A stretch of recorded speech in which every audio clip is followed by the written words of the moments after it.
you. Senator Bennet. Thank you, Chair. Welcome. Thank you, Chair Cantwell, for having me, and Ranking Member Cruz for the opportunity to introduce Phil Washington. It's a privilege to be here with my colleague, John Hickenlooper. Phil's obviously President Biden's nominee to lead the Federal Aviation Administration. John Hickenlooper and I have known Phil for almost 20 years, going back to the days when John was mayor of Denver, and he graciously endured me as his chief of staff.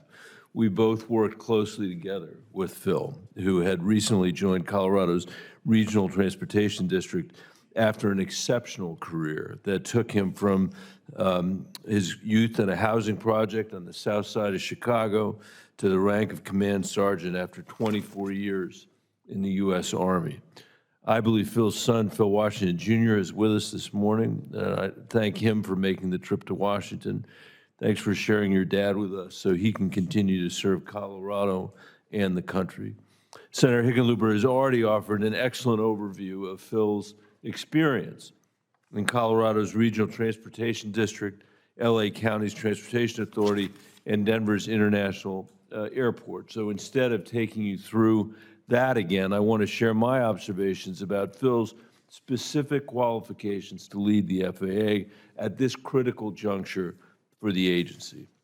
As this committee appreciates more than most, the FAA has long set the global standard for airline safety, but recent incidents have shaken the public's confidence and undermined our global leadership.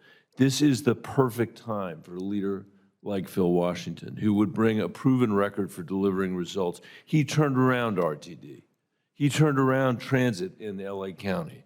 He's driving overdue change at DIA, and I have no doubt he would do the same at the FAA. I understand some members of this committee have argued Phil lacks direct experience in aviation. We just heard that argument.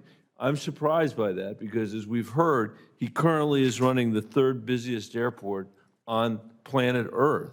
He literally spends every day liaising with 25 airlines, managing over 30,000 employees and navigating local, state, and federal aviation policy. He's spearheading the most ambitious overhaul of that third busiest airport at DIA since Colorado first built the airport almost 30 years ago. I point out to the chairwoman that we're very proud that DIA is the youngest airport in America, but it's 30 years old. We need to build airports in this country again.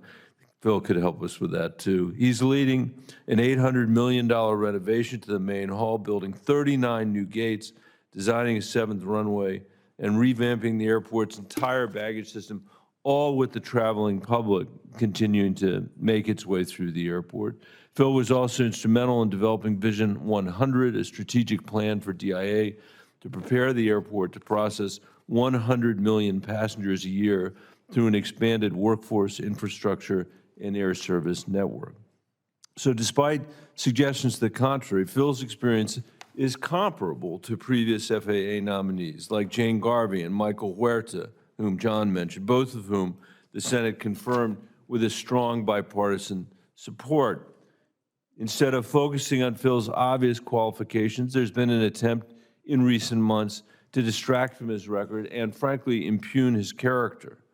And I won't dignify that effort in my remarks. I will just say that the past 20 years have left me only with the highest regard for Phil's integrity and leadership. That's what the people of Denver believe about Phil, and the people of Colorado do as well. And you don't have to take my word for it. The mayor of Denver, Michael Hancock, is at the hearing.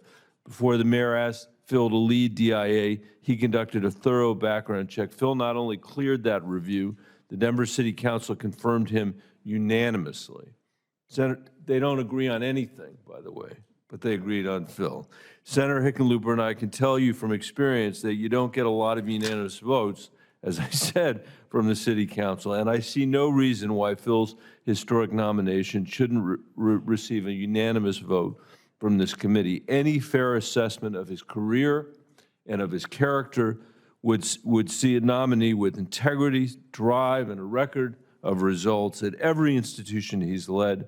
He would make an outstanding administrator for the FAA, and I wholeheartedly endorse his nomination. Thank you, Madam Chair, for giving me a few minutes.